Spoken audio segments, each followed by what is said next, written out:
Hello and welcome to the Sam Beast YouTube channel. Thank you very much for joining me today. This is another one in our series of ITAM shorts, our short little snippets of conversation with some of the ITAM experts around the world.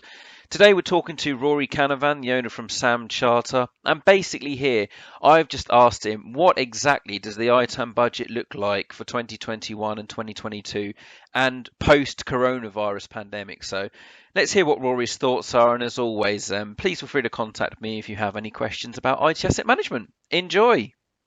So I suspect actually whatever budgets were sort of earmarked for 2021, by and large, unless the company is going through rapid expansion, the budget should by and large be the same as an overall pot.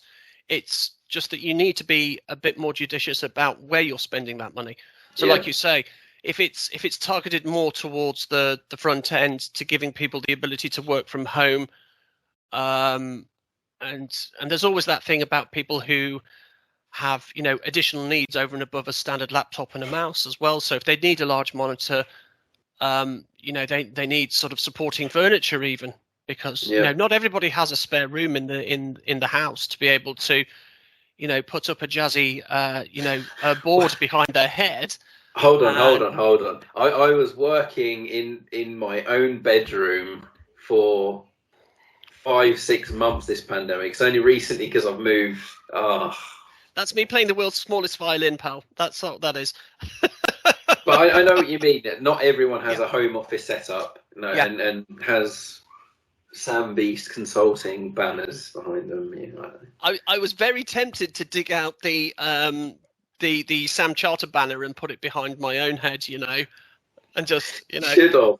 But for the fact that it's up in the loft, and I was too lazy to go up there and get it in the first place. So the awkward thing is actually I've got your process ecosystem map thing behind the webcam, so that old gag. All right, mate. no free plug in there. So I think just going back on the coronavirus piece, do you think that, and this is something that actually people like the ITAM Review and Martin Thompson and some of the more independent consultants are saying at the moment on the radio shows, on the podcasts, is that actually, whilst the coronavirus impact is terrible with, jobs being made redundant, organisations losing money, all this uncertainty, from an ITAM point of view, it's just elevated our importance even higher and put us even more on the C-level map. Is that something you agree with, or do you think that it's always been there and this is just kind of a little fad that we'll get over? I think it always should have been there, but then I'm biased in my opinion towards Sam and ITAM. But I think you're absolutely right. One thing that it's almost like that thing of being starved of oxygen. All of a sudden, you're in a room and you're gasping. You're looking for where you can get your next mouthful.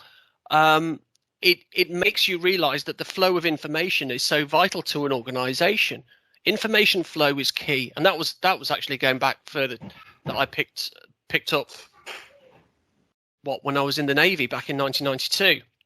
Wow. So I was working in the ship's office. I mean, if you ask where all of this started, we can go back another few years and another step. We had a correspondence officer on board ship who was supposed to be the information link between the ship's office and where the mail came in and the captain.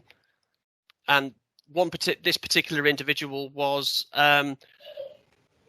too busy doing other stuff around the ship, so he was very focused on the diving store, or he wanted to get his bridge ticket, so he could steer ships as per Navy regs and what have you.